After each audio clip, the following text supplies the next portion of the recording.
Everyone welcome to Naira study hub. आप सब कैसे हैं? आई होप कि आप सभी अच्छे होंगे और अपनी स्टडी को कंटिन्यू कर रहे होंगे। फ्रेंड्स, आज का जो लेक्चर हो जाता है वो लेक्चर आपका 3rd हो जाता है और जो चैप्टर की बात की जाए तो चैप्टर आपका 5 है, ठीक है ना। और इसमें जो लेसन का नेम हो जाता है वो हो जाता है अपवर्तक यानी विभाजक, अपवर्त यानी गुणज और तथा समापवर्त की अवधारणा। तो इसमें हम लोगों ने देखिए पिछली वीडियोस में अपवर्तक के बारे में जाना यानी विभाजक के बारे में जाना है ना। उसके बाद समापवर्तक यानी समापवर्त के बारे में जाना। यानी इसमें देखिए अपवर्तक में क्या था कि एक नंबर आपको मिला और उसके आपको गुणनखंड करने थे। और उसके बाद समापवर्तक में क्या था कि इसमें आपको क्या करना था कि दो से अधिक नंबर्स को लेकर उनके गुणनखंड करके और जो सेम आते हैं वो आपके जो नंबर्स होते हैं वो आंसर होता है, ठीक है ना। तो इस तरह से चीज़ों को हम लोगों ने समझा। आज क्या समझेंगे? आज हम लोग अपवर्त समझेंगे। तो ये चीज़ ध्यान रखिएगा कि अपवर्त और अपवर्तक ये जो दो हैं, ठीक है ना। तो इसमें कंफ्यूज मत होइएगा क्योंकि कुछ लोग क्या करते हैं अपवर्तक और अपवर्त में फर्क नहीं कर पाते हैं। जबकि अपवर्तक क्या होता है, जैसे आपको कोई संख्या मिली, ठीक है ना, तो इसमें एक तो अपवर्तक सबका होता है। अब ये और किन संख्याओं से विभाजित हो रही है, यानी जो ये 6 आपकी संख्या है ये और किन संख्याओं से विभाजित हो रही है, तो 2 से, यानी 2 3 6। फिर किससे विभाजित हो रही है, तो 3 दूना 6 है ना। और उसके बाद 6 कम 6, इस तरह से आपका हो जाता है। लेकिन अपवर्त आपका क्या होता है, जैसे हम आपसे कहें 6 के अपवर्त लिखिए तो 6 के अपवर्त हो जाते हैं 6 कम 6, 6 दूना 12, 6 तिया 18, 6 चौक 24। इस तरह से आप लिखते चले जाएंगे और डॉट डॉट डॉट इन्फिनाइट तक अनंत तक, यानी कि आप लिखते ही चले जाएंगे, इसकी कोई सीमा नहीं है। अनंत यानी इसकी कोई सीमा नहीं है। तो इस तरह से आप लोग ध्यान में रखिएगा अपवर्त और अपवर्तक को। अब चलते हैं, देख लेते हैं अपवर्त। इसकी परिभाषा को जान लेते हैं। किसी दी गई संख्या से पूर्णतः विभाजित होने वाली समस्त संख्याओं को उस संख्या का क्या कहते हैं, तो उस संख्या का अपवर्त कहते हैं। यानी क्या कहा जा रहा है कि किसी दी गई संख्या, अब कोई आपको संख्या दी गई है, यानी मान लीजिए 2 ये संख्या आपको दी गई है, ठीक है ना, से पूर्णतः विभाजित होने वाली, तो इससे पूर्णतः विभाजित होने वाली समस्त संख्याओं को उस संख्या का अपवर्त कहते हैं। यानी जैसे आपका हो जाता है 2 तो 2 तो स्वयं तो है ही है, ठीक है ना। फिर उसके बाद 2 दूना 4, 2 तिया 6, 2 चक्कू 8, 2 पंजे 10, 2 छंग 12, डॉट डॉट डॉट इन्फिनाइट तक, ठीक है ना। तो ये क्या कह रहे हैं कि समस्त संख्याओं को उस संख्या का अपवर्त कहते हैं। किसको?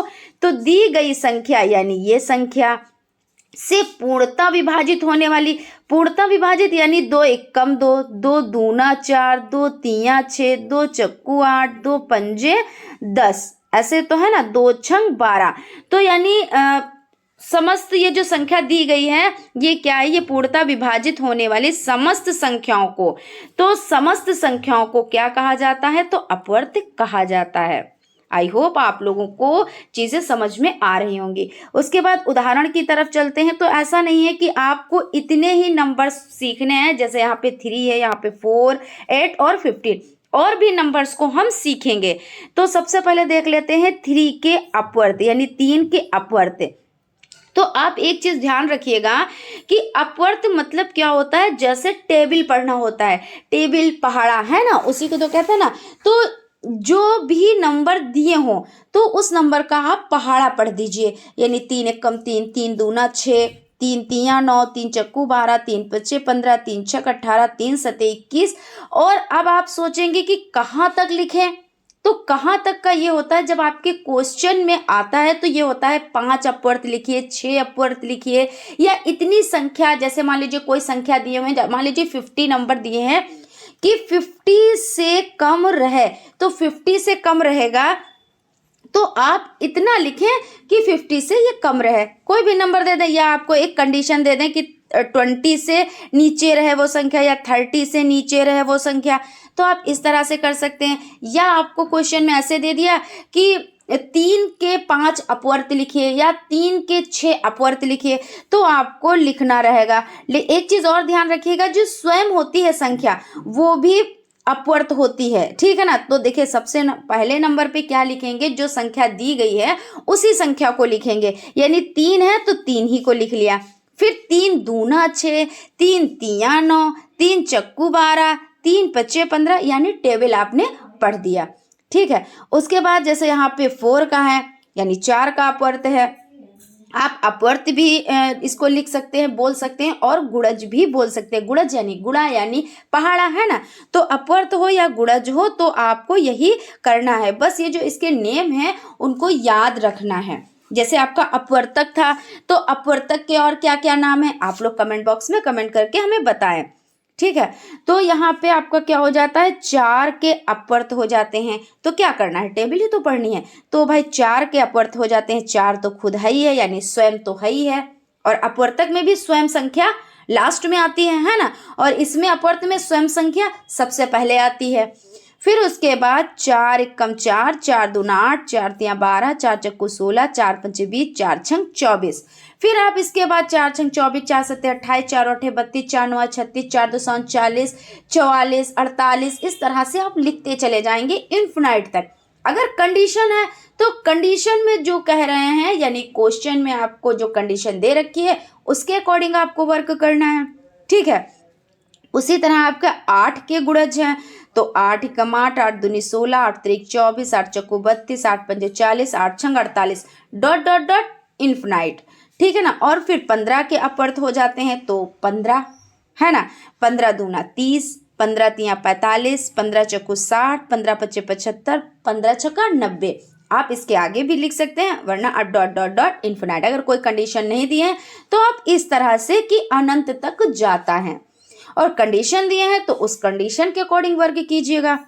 अब हम लोग क्या देखेंगे, हम लोग देखेंगे अपवर्त गुणज की विशेषताएं। कुछ एग्जाम्पल्स को लेकर इसकी विशेषताओं को समझेंगे, ठीक है। तो आप लोग ये समझ गए कि अपवर्त मतलब क्या होता है। तो अपवर्त मतलब क्या करना होता है, तो पहाड़ा पढ़ना होता है। और आप लोगों के लिए देखिए पहाड़ा कितना इंपॉर्टेंट हो जाता है आपके लिए। ये सब चीज़ें, जैसे पहाड़ा आपको आना चाहिए, कम से कम 20 तक तो आना ही चाहिए। उसके बाद आपको देखिए वर्ग हो जाता है, वर्गमूल हो जाता है। ये सब चीज़ें बहुत अच्छे से याद होनी चाहिए। जैसे कहते हैं नहीं, मैथ में कुछ याद नहीं किया जाता है, लेकिन ऐसा भी नहीं है। कुछ चीज़ें ऐसी होती हैं जो आपको याद ही करनी रहती हैं, ठीक है ना। तो आप लोग टेबल को रट लीजिए। उसके बाद देखिए क्या होता है, जैसे अनंत की अगर बात करें, पहले यहाँ पे समझ लें फिर आगे बढ़ते हैं। अनंत की अगर बात करें तो अनंत का मतलब क्या होता है, अनंत का मतलब होता है जिसका कोई अंत नहीं, या यूं कह लें कि जिनको हम गिन नहीं सकते। भाई आपसे कह दें कि अनंत तक लिखो, तो आप अनंत कितना होता है, क्योंकि अनंत का मतलब होता है हम जिसको गिन ही नहीं सकते, तो वो अनंत है, ठीक है। तो इस तरह से यानी अनंत जिसको हम गिन नहीं सकते। और जिस संख्या के बारे में पूछा जा रहा है, जैसे कि हमने भी आपसे बताया, मान लीजिए 5 के बारे में पूछा जा रहा है, तो स्वयं यानी खुद ये 5 पहले, सबसे पहले खुद ये अपवर्त है। और उसके बाद इससे यानी 5 एकम 5, 5 दूना 10, 5 तिया 15, तो ये सब अपवर्त हो जाएंगे, ठीक है ना। और इसमें एक चीज होती है कि जो शेषफल है इसमें क्या होता है, 0 होती है। कंडीशन ये है कि इसमें जो शेषफल होता है वो क्या होता है, वो 0 होता है। ये पूरी पूरी संख्या भाज्य होती है, यानी पूरी पूरी संख्या कटती है, ठीक है। तो यहाँ तक आपका हो गया। अब चलते हैं, जो ये कुछ पॉइंट्स हैं इनको हम एग्जाम्पल के द्वारा समझते हैं। यानी कहने का ये है कि प्रत्येक संख्या स्वयं का अपवर्त होती है। तो कैसे होती है, जैसे आपका कोई नंबर ले लिया, मान लीजिए 9 ले लिया, ठीक है ना। 9 ले लिया, अब इसके अपवर्त, तो 9 एकम 9, 9 दूना 18, 9 त्रिक 27, 9 चौक 36, 9 पच्चे 45। तो ये क्या है कि प्रत्येक संख्या स्वयं का अपवर्त होती है। अब प्रत्येक यहाँ पे आ गया, तो हम प्रत्येक यानी कई संख्याओं की बात यहाँ पे हो रही है कि हर एक संख्या, है ना। तो जब प्रत्येक संख्या की बात हो रही है तो यहाँ पे हम और एग्जाम्पल्स पहले लिख लेते हैं। जैसे 10 हो गया तो 10 के अपवर्त लिखिए। तो 10 तो खुद है, फिर 10 दूना 20 है, फिर 10 तिया 30 है, 10 चक्कू 40 है, 10 पचे 50 है।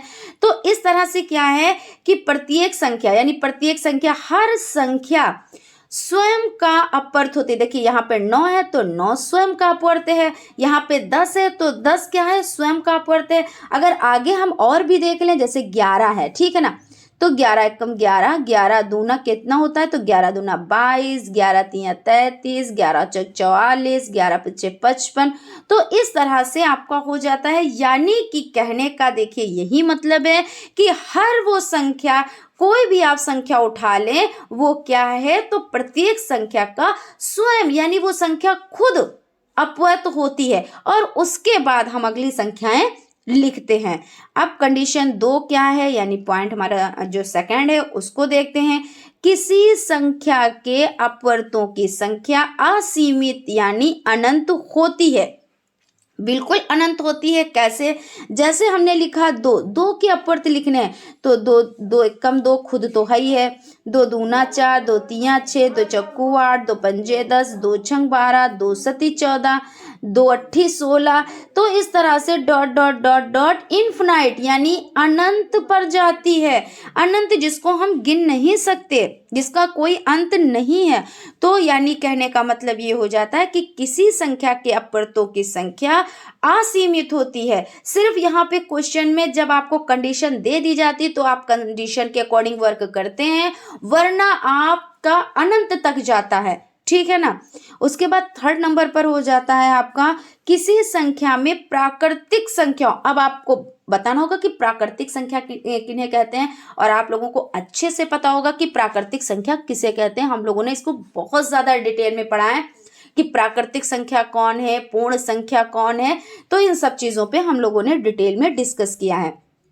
तो प्राकृतिक संख्या का मतलब ये होता है जिनके द्वारा हम वस्तुओं को गिन सकते हैं। अब मान लीजिए जैसे आपका ये हो जाता है हैंड, ये हो जाता है हैंड।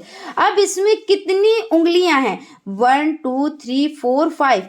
आपको कैसे पता चला, हमने भाई ये बना दिया, आपने ये हैंड हमने बना दिया, तो आपको कैसे पता चला कि इसमें 5 फिंगर हैं? आपने क्या किया, काउंट किया, या हमने ऐसे ऐसे ये लाइंस खींच दी। अभी आपको नहीं पता है ये कितनी है, लेकिन आपने क्या किया, 1 2 3 4 5 आपने काउंट किया। यानी कहने का मतलब ये है कि जिनके द्वारा वस्तुओं को गिन सकते हैं वो क्या कहलाती है, वो प्राकृतिक संख्याएं कहलाती हैं। और प्राकृतिक संख्याएं कहाँ से स्टार्ट होती हैं, तो प्राकृतिक जो संख्याएं हो जाती हैं आपकी वो 1 से स्टार्ट होती हैं। अब आप कहेंगे मैम 0, तो 0 जो है वो पूर्ण संख्या है, क्योंकि जब 0 आया, यानी कहते नहीं कि 0 आया जब भारत में तब जाके गिनती आई, तो 0 क्या है, पूर्ण संख्या है। अब आपने 1 में 0 लगाया तो ये 10 बन गया, ठीक है ना।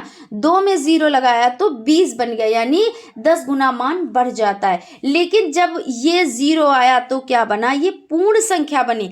लेकिन प्राकृतिक संख्या क्या है, 1 से स्टार्ट होती हैं। तो कहीं पर अगर आपको 0 से स्टार्ट है और आपसे पूछें कि ये कौन सी संख्या है, तो ये पूर्ण संख्या है। और अगर 1 से स्टार्ट है तो आपकी ये कौन सी संख्या है, तो ये प्राकृतिक संख्या। चलिए यहाँ पे हम लोगों ने प्राकृतिक संख्याओं के बारे में भी डिटेल में जान लिया।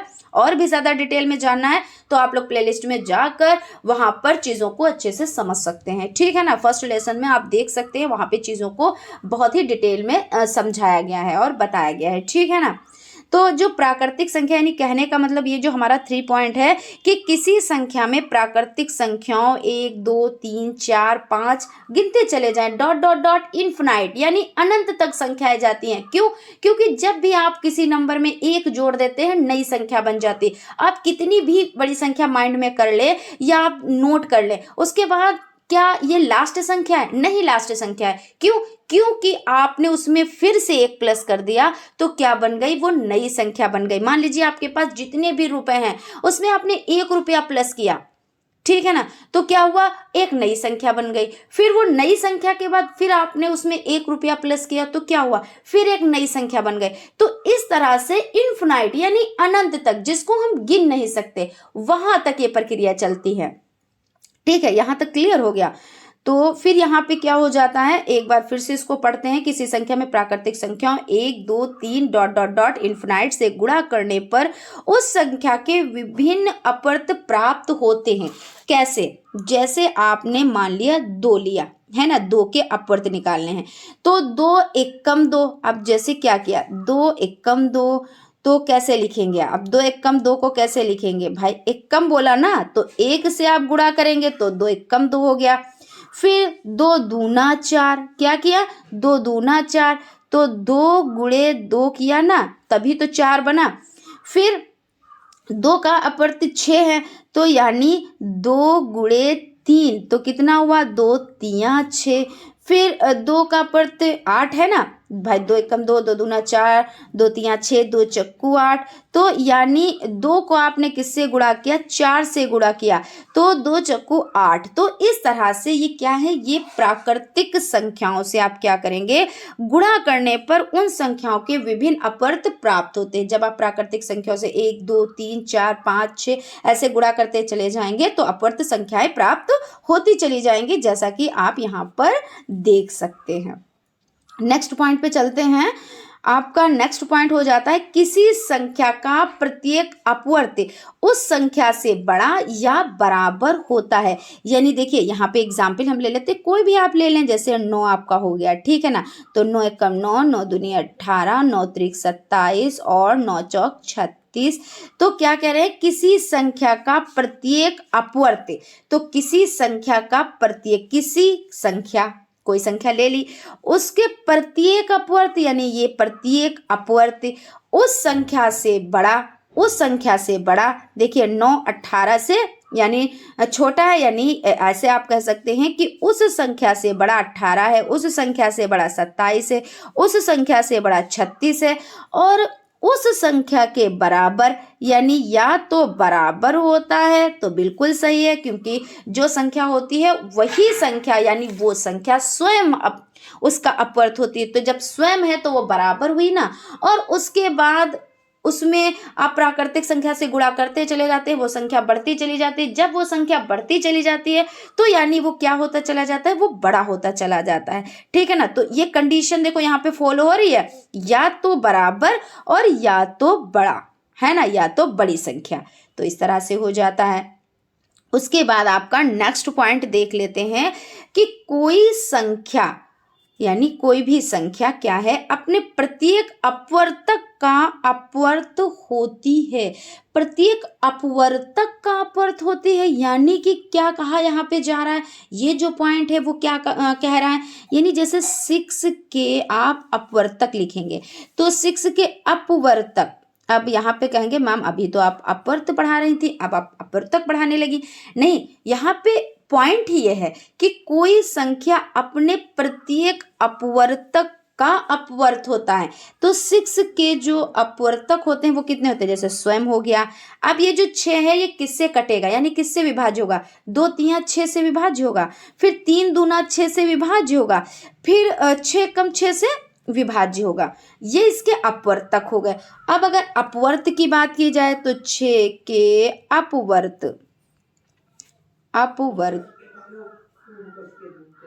अपवर्त, तो यानी 6 कम 6, 6 दूनी 12, 6 तिया 18, इस तरह से 6 चौक 24।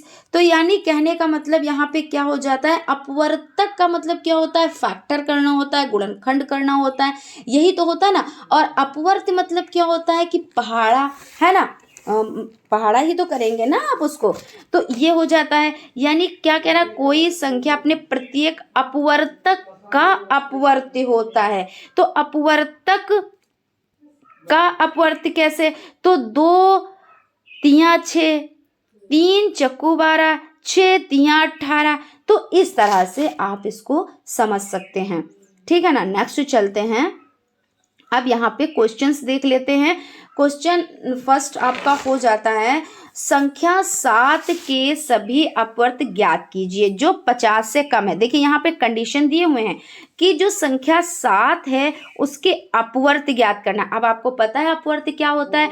अपवर्त मतलब होता है कि पहाड़ा पढ़ना, है ना। तो आपको क्या करना है, इसका पहाड़ा पढ़ लेना है, लेकिन कंडीशन है कि 50 से कम रहे। तो 50 से जब कम रहेगा तो आप इस तरह से लिख सकते हैं, संख्या 7 के अपवर्त जो 50 से कम है। तो 7 एकम 7, 7 दूनी 14, 7 21, 7 चौक 28, 7 पचे 35, 7 छक 42, 7 सत्ती 49।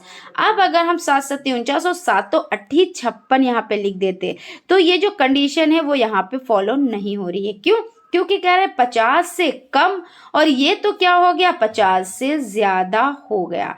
तो यानी आपको क्या करना है, 50 से कम ही रखना है। यहाँ पे एक और भी कोई संख्या दे देते और कहते 50 से कम रखो, तो हो सकता है 2 हो। मान लीजिए यहाँ पे जैसे 6 का दे दिए, अब कह रहे हैं कि 50 से कम, क्या कह रहे हैं, 50 से कम। तो अब आप क्या करेंगे, तो जैसे आपका यहाँ पे इरेज करके कर देते हैं, तो 6 है और कह रहे हैं 50 से कम होना चाहिए, 50 से कम ये कंडीशन है। तो 6 कम 6 क्या है, 6 कम 6, 6 दूनी 12, 6 तिया 18, 6 चौक 24, 6 पंजे 30, 6 चाक 36, 6 सत्ते 42 और 6 अट्ठे 48, 6 अट्ठे 48। अब हम अगर लिख दे 6 नवाई 54, 6 नवाई 54, तो क्या होगा, अब ये कंडीशन नहीं इसको कर रही है ना, फॉलो नहीं कर रही है। क्यों? क्योंकि 50 से ऊपर हो गया और हमें करना क्या है, 50 से नीचे ही लिखना है, यानी हम 48 तक लिखेंगे। तो इस तरह की कंडीशंस आपके एग्जाम में क्वेश्चंस में पूछ ली जाती हैं, ठीक है ना। उसके बाद आपका क्वेश्चन हो जाता है, संख्या 9 के सभी अपवर्त ज्ञात कीजिए जो 90 से कम हो। अब देखिए फिर वही कंडीशन यहाँ पे आ गई कि जो संख्या 9 है उसके अपवर्त, यानी आपको पहाड़ा पढ़ना है ना, उसका गुणज करना है। और कंडीशन ये है कि 9 से कम हो, यहाँ पे 90 से कम है होना चाहिए। तो यानी संख्या 9 के अपवर्त को 90 से कम कौन कौन से हैं, तो 9 एकम 9, 9 दूनी 18, 9 त्रिक 27, 9 चौक 36, 9 पचे 45, 9 छक 54, 9 सत्ती 63, 9 अठी 72, 9 नवा 81। और अगर हम लिख दें 9.90, तो जब हम 90 लिखेंगे तो 90 तो यहाँ पे बराबर का मामला हो गया। कैसा मामला हो गया, बराबर का। और हमको क्या करना है, कम रखना है। तो कम का मतलब 81 है। अगर एक बार हम टेबल और पढ़ देते हैं तो हमारा बराबर हो जाएगा। यहाँ पे ये नहीं कहा है कि बराबर आना चाहिए, अगर यहाँ पे कम ना होकर यहाँ पे लिखा होता बराबर होना चाहिए तब आप इसको लिख सकते थे, ठीक है। तो इस तरह से आप लोगों को चीज़ें अच्छे से समझ में आ रही होंगी। अगर कहीं पे फिर भी कोई कंफ्यूजन, कोई डाउट है तो आप उसे क्लियर कर सकते हैं। अभी और भी एग्जाम्पल्स कुछ देख लेते हैं। मान लीजिए आपका कोई क्वेश्चन है जिसमें कह रहे हैं कि आप 8 के 5 अपवर्त लिखिए। क्या लिखिए, 8 के 5 अपवर्त लिखिए। तो अब यहाँ पे देखिए क्या कंडीशन दिए हैं। यहाँ पे कंडीशन ये है कि आपको सिर्फ 5 ही लिखने हैं, उससे ज़्यादा और उससे कम नहीं लिखने हैं। तो कुछ लोग यहाँ पे कैसे कंफ्यूज हो जाते हैं, क्या जो संख्या दिए हैं तो वो संख्या भी लिखनी होगी। तो भाई हम इतनी देर से तो यही चीज़ बता रहे हैं कि जो संख्या दी होती है वो उस संख्या का अपवर्त होती है और फिर उसके बाद प्राकृतिक संख्याओं से उसका गुणा किया जाता है। तो जाहिर सी बात है भाई, वो संख्या सबसे पहले होगी। उसके बाद 8 एकम 8 हो गया, तो 8 दूनी 16 हो गया। 8 दूनी 2 से आपने गुणा किया, 8 दूनी 16 हो गया। फिर 8 को 3 से गुणा किया तो 8 तिरिक 24 हो गया। फिर 8 को आपने 4 से गुणा किया, 8 चक्कू 32 हो गया। 8 चक्कू 32 हो गया। अभी यहाँ पे कितनी संख्या है, 1 2 3 4, यानी 4 है। और यहाँ पे कितना पूछा जा रहा है कि 5। तो 8 एकम 8, 8 दूनी 16, 8 त्रिक 24, 8 चक्कू 32 और 8 पंजे 40। तो ये आपका राइट आंसर हो जाता है। उसके बाद हम एक क्वेश्चन और लेते हैं। जैसे आपका क्वेश्चन है कि आप 11 के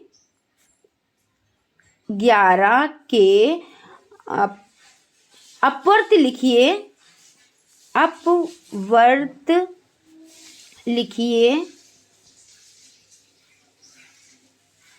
लिखिए जो 100 से कम हो। अब यहाँ पे देखिए 100 से कम हो, तो अब आप क्या करेंगे? अब कंडीशन यहाँ पे है कि 11 के अपवर्त तो लिखने हैं, लेकिन वो 100 से कम होने चाहिए, ना कि ऊपर होने चाहिए। तो देखिए यहाँ पे 11 आपने लिखा, तो 11 एकम 11 स्वयं है, 11 दूना 22, फिर 11 तिया 33 और 11 चौक 44, 11 पच्चे 55 और 11 छम 66, 11 सत्ते 77 और 11 अट्ठे 88 और 11 नवाई 99। अब देखिए 11 नवाई 99 यानी इस कंडीशन को ये फॉलो कर रहा है नंबर। अगर 11.110 हम लिख देते तो ये जो कंडीशन है वो फॉलो नहीं होती। क्यों? क्योंकि यहाँ पे 100 से यानी 100 से ज़्यादा हो जाते वो नंबर, लेकिन हमें क्या करना है? 100 से कम ही नंबर करना है, यानी 99 तक आपको लिखना है। ठीक है ना? तो इस तरह से आप कर पाएंगे ना, क्योंकि इसमें तो देखिए कोई कंफ्यूजन भी नहीं है और बहुत ही इजीली तरीके से हमने आपको बताया है। तो मुझे नहीं लगता यहाँ पे कोई आपको दिक्कत, कोई भी परेशानी हो सकती है। लेकिन कहाँ पे हो सकती है हम आपको वो भी क्लियर कर देते हैं, क्योंकि कुछ लोग अपवर्त और अपवर्तक में बड़ा कंफ्यूज होते हैं। तो आप इस तरह से याद रखिए कि जिसमें का लगा हो अपवर्तक, ठीक है, तो उसको क्या करना है? उसको संख्या से डिवाइड करना है, काट देना है। ठीक है ना? का लगा हुआ है लास्ट में तो काटना है, और जिसमें या लगा हुआ है यानी अपवर्त, तो उसमें क्या करना है? आपको पहाड़ा पढ़ना है। बस ये चीज ध्यान रखिएगा। जब इस कंडीशन को आप फॉलो करेंगे, यानी ये आपका जो कंफ्यूजन है इसको क्लियर करेंगे, तभी आप अपवर्तक और अपवर्त में फर्क कर पाएंगे, तभी आप समापवर्तक के बारे में अच्छे से समझ पाएंगे। क्योंकि समापवर्तक भी उसी पे डिपेंड है, क्योंकि आपको पता होना चाहिए कि अपवर्तक जब हमको पता है तब हम समापवर्तक भी कर पाएंगे। लेकिन जब हम अपवर्तक और अपवर्त में कंफ्यूज होंगे तो हमें गलतियां होने के बहुत ज़्यादा चांस हो जाएंगे। और हालांकि ऐसा ये चैप्टर है भी नहीं जिसमें गलतियां की जाएं या हो सकती हैं। बहुत ही इजी तरीके से आप लोग इसको समझ सकते हैं। और मैथ में प्रैक्टिस तो भाई मांगता ही मांगता है।